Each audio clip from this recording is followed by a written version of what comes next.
Tapping కేసులో ఒకవైపు జోరుగా విచారణ జరుగుతూ ఉంటే మరోవైపు లీగల్ నోటీసుల వ్యవహారం ఆసక్తికరంగా మారింది. తనపై అసత్య ఆరోపణలు చేశారంటూ బండి సంజయ్ కు నోటీసులు ఇచ్చారు కేటీఆర్. అయితే తగ్గేదేలే అంటూ కౌంటర్ ఇచ్చారు బండి. ఇటీవల ఫోన్ ట్యాపింగ్ కేసులో సిట్ విచారణకు హాజరైన అనంతరం బండి సంజయ్ కేటీఆర్ పై పలు ఆరోపణలు చేశారు. దీనిపై స్పందించిన కేటీఆర్ ఫోన్ ట్యాపింగ్ పై ఆరోపణలు నిరూపించాలని బండికి సవాల్ చేశారు. లేకపోతే 48 గంటల్లో బహిరంగ క్షమాపణ చెప్పాలని, లేకుంటే లీగల్ నోటీసులు ఇస్తానంటూ హెచ్చరించారు. బండి సంజయ్ నుంచి స్పందన లేకపోవడంతో అన్నట్టుగానే లీగల్ నోటీసులు పంపించారు.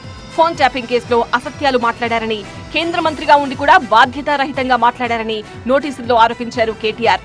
ఒక ప్రజాప్రతినిధిపై అసత్య ఆరోపణలు చేయడం సరికాదన్న కేటీఆర్ రాజకీయ ఉనికి కోసమే అసత్య ఆరోపణలు చేస్తున్నారని చెప్పారు. బండి సంజయ్ తనపై చేసిన కామెంట్స్ కు వెంటనే క్షమాపణలు చెప్పాలని కేటీఆర్ డిమాండ్ చేశారు.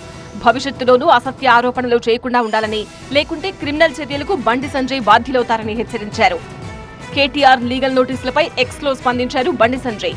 గేమ్ మొదలైందన్న బండి లీగల్ నోటీసులకు భయపడే ప్రశ్నే లేదని స్పష్టం చేశారు. నిజం సింహం లాంటిదని, ఫోన్ ట్యాపింగ్ ద్వారా జీవితాలను నాశనం చేసిన నేరస్తులు త్వరలోనే బయటపడతారని చెప్పారు.